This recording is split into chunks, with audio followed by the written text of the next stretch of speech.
Recently, Allen Shawn published his fourth book and second biography, Leonard Bernstein, an American Musician. He has previously published Arnold Schoenberg's Journey, Twin, a memoir, and Wish I Could Be There, Notes from a Phobic Life. Whether on assignment or propelled by an internal need to share his story, Shawn describes the act of writing as his own attempt to mediate between something difficult and an audience. But despite having written two very different and difficult memoirs about his own life, he says if you really want to know him, listen to his music. For her part, Julia Bartha did just that. A German pianist who only met Shawn once connected with him across oceans by recording 19 of his works. The album, Allen Shawn Piano Works, was released in October. Although there is never a bad moment to strike a conversation with this longtime and beloved Bennington faculty member, we use the occasion of a new biography and album release to have an extended conversation about his work, his teaching, and collaboration. I think all couples should play four-hand piano together. Why? Are you serious in that? Yeah, Why? I think it's because What do you get from it? I think it's a wonderful thing for a relationship. I think that to collaborate on an artistic, you obviously could be troublesome. I mean, in my case, it means I try to rise to her level. To me, she's a real pianist, and I am a composer who plays the piano. And that's not the same thing. So I've learned a lot about piano from her. And it's just really fun to play music together, and it's just very healthy. Couples need activities that they can both enjoy and that they can collaborate on.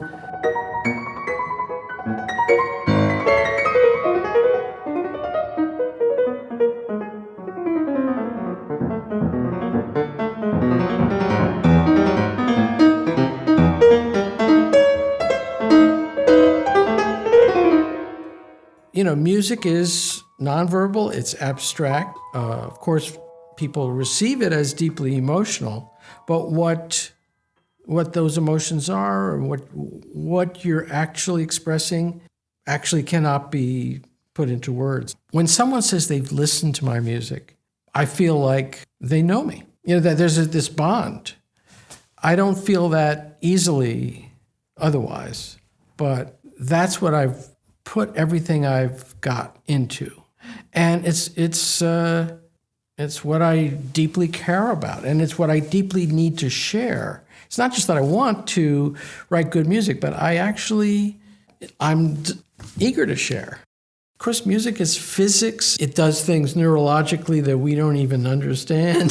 So, there's all that too, the science of it, which I am ignorant about, but I'm aware of. That's part of the fun of music, is that you don't know what it is. We don't know what music is.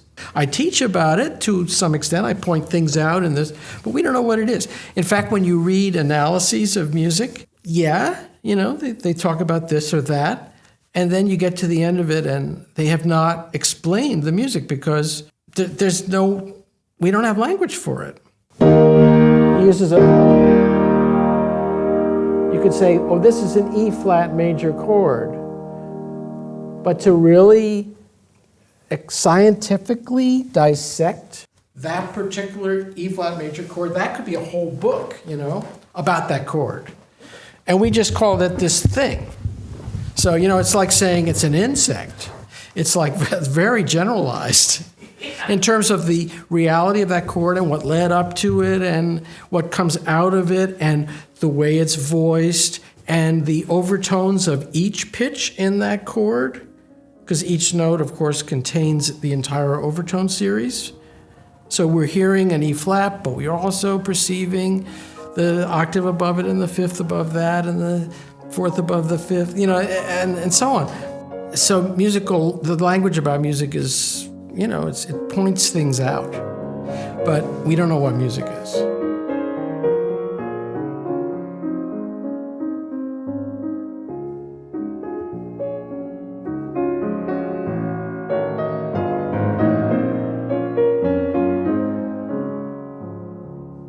But you're also writing these books that are really well received and well reviewed.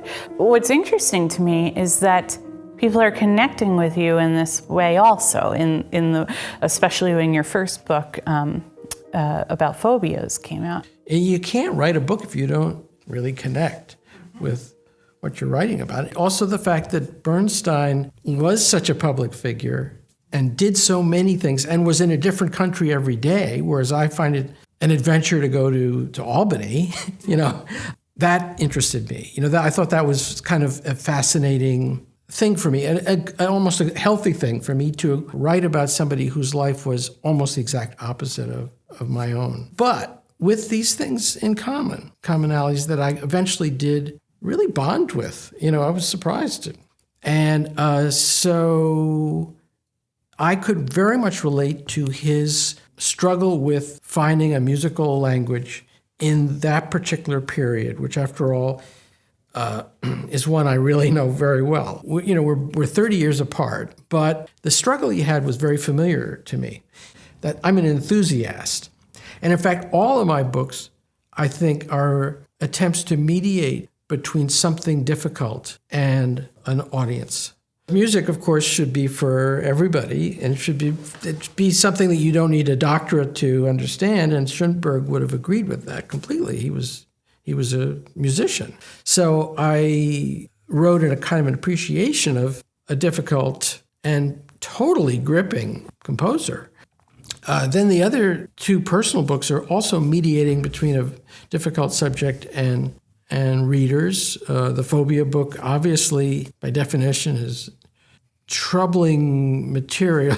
But then the book about my sister, which followed that, was also was a disturbing subject matter in some ways and very difficult to write. So obviously I must be into pain in some way too, because I'm dealing with this suffering and trying to express it as opposed to just deny it or something. I'm not into denial. I'll admit that. I'm into fleeing from things I don't like. But in terms of expression, I actually go for the things that are hard to talk about. And in music as well, I value most of all the pieces I've written that are deeper, darker pieces. But I've written my rock and roll too, and I have a strong jazz streak in my music that's unmistakable. Although sometimes the jazz has a dark quality too.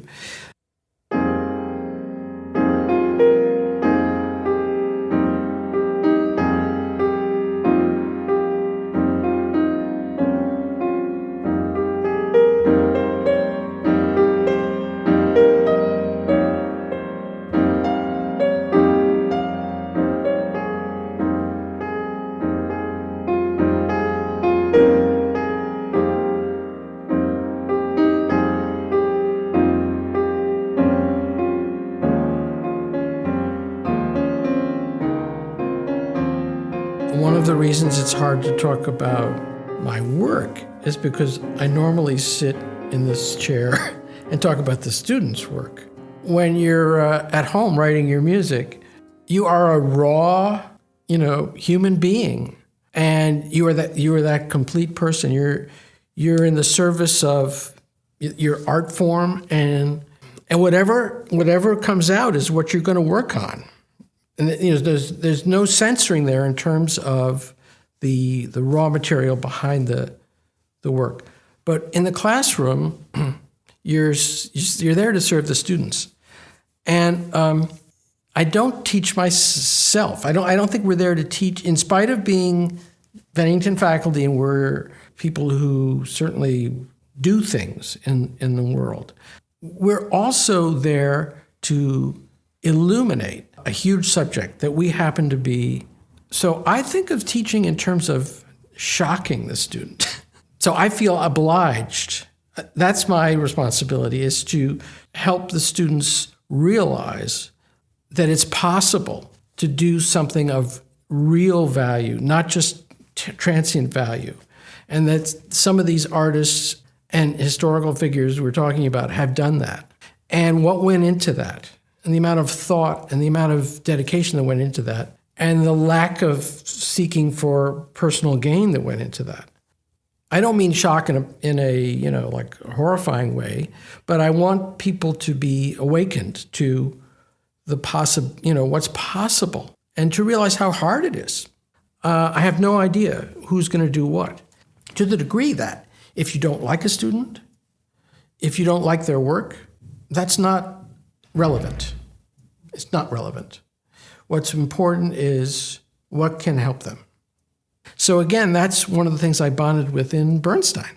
He was a fantastic teacher, and he believed that everyone did have a right to encounter these great works, and not because they're the canon, which is a word I don't like, because it sounds boring, and not because they're the greatest, which also sounds very boring, but because they are experiences that you should have, because they are so powerful as experiences. So I guess my ideal of teaching is experiential. And sometimes there's a strange phenomenon of finding this incredibly great thing kind of dull. And that has to do with where you are. It's not the thing. So, you go to a Shakespeare play and it just doesn't hit you. And the problem with a lot of teaching is the teachers stay with that.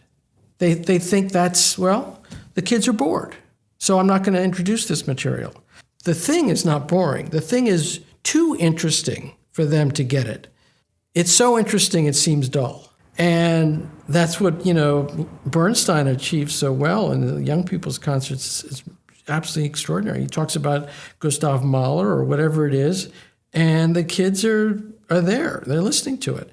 And it's actually more interesting than the stuff they're normally being talked to about because it's real, real feelings, real dreads, real joy.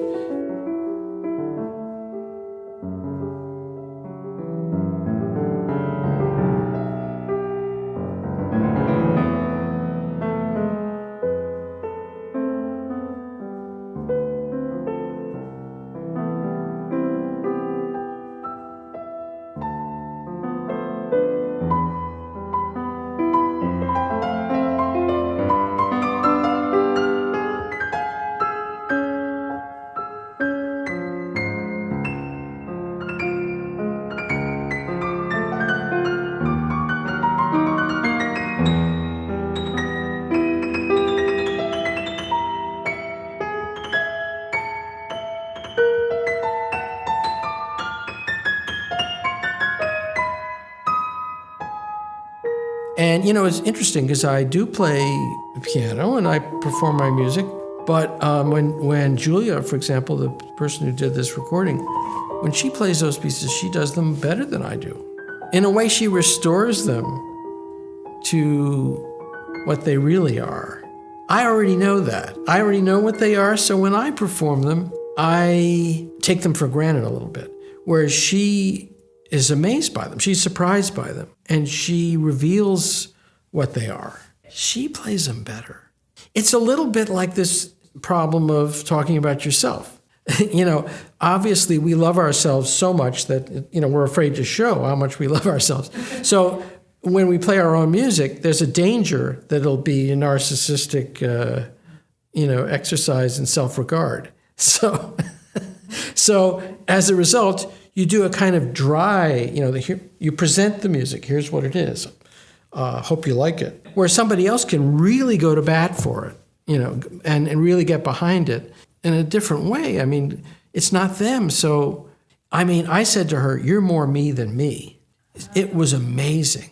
And in some cases, you just say it's a different way of looking at it. She does some things just faster. Nothing is more neutral. Mine can be a little bit on the plain side. And she plays some pieces in a way that actually convinced me they were better than I thought they were. But on the other hand, it's a strange combination of humbling and thrilling when this happens. But it's humbling as well because you realize, okay, now I've really heard it done well. Okay, I better keep going. Yeah, I got to move on to the next piece. It's a strange combination.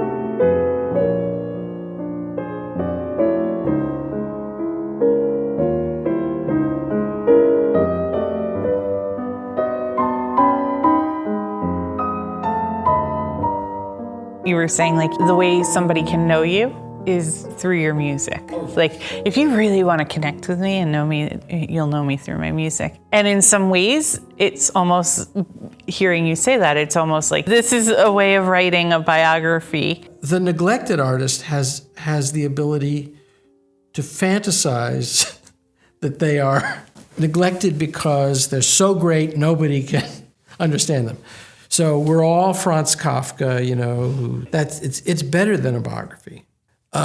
Basically, it's not about the events of your life. I've been asked that before because some people say my music has a confessional quality to it.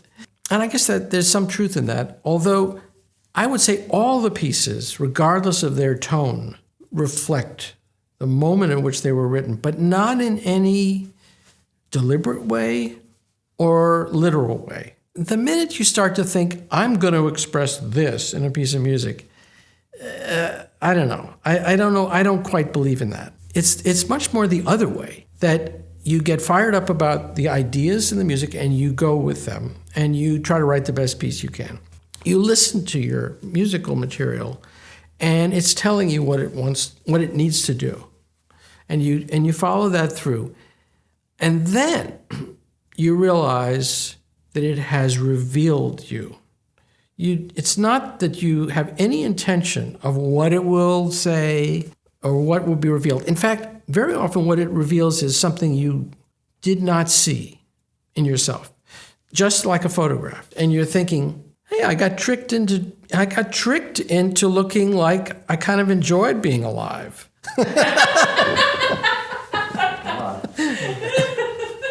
So, but the music is similarly shocking in what you hear. For example, you can be writing a very sad, piece that strikes you as very anguished or sad, and then when you hear it, there's this incredible vitality within it that actually you realize, oh, wait a minute, this guy isn't starving to death. He's having a marvelous life.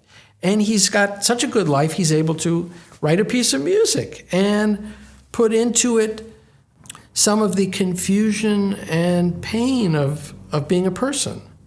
So you may start with a couple of sad ideas that strike you as the last gasp of a expiring composer.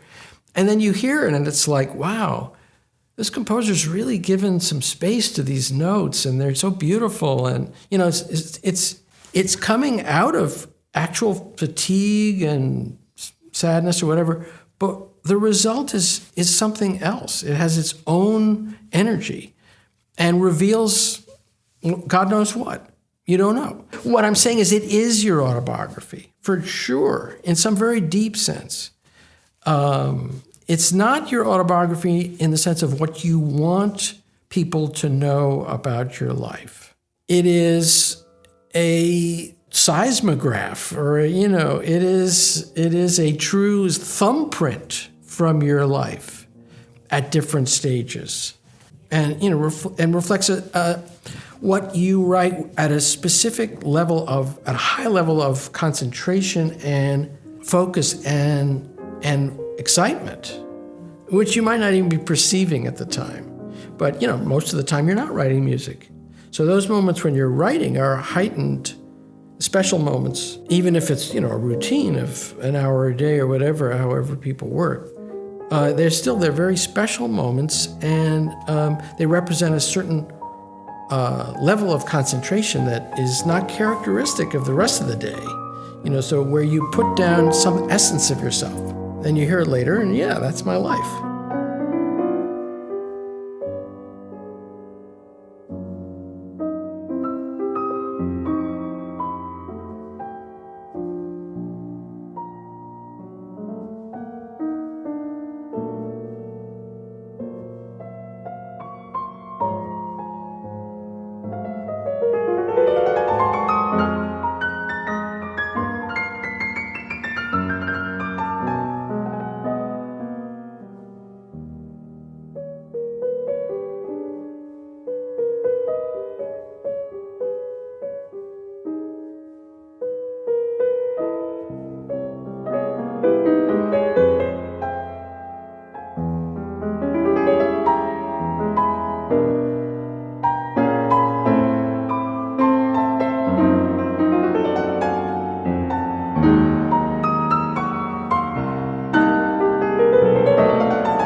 I'm still learning how to admit my stupidity.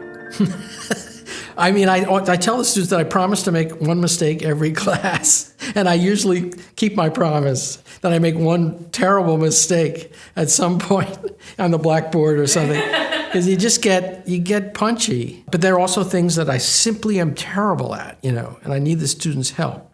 I'm really not a good theory teacher. I'm good with, the basics and the materials, and I'm good with structure. I think I'm pretty good with structure. I mean, because I'm obsessed with it. It just totally fascinates me. Although I've taught a songwriting class with just people playing their songs, and I comment, and I really enjoyed it. And I probably, maybe the people did learn something from it.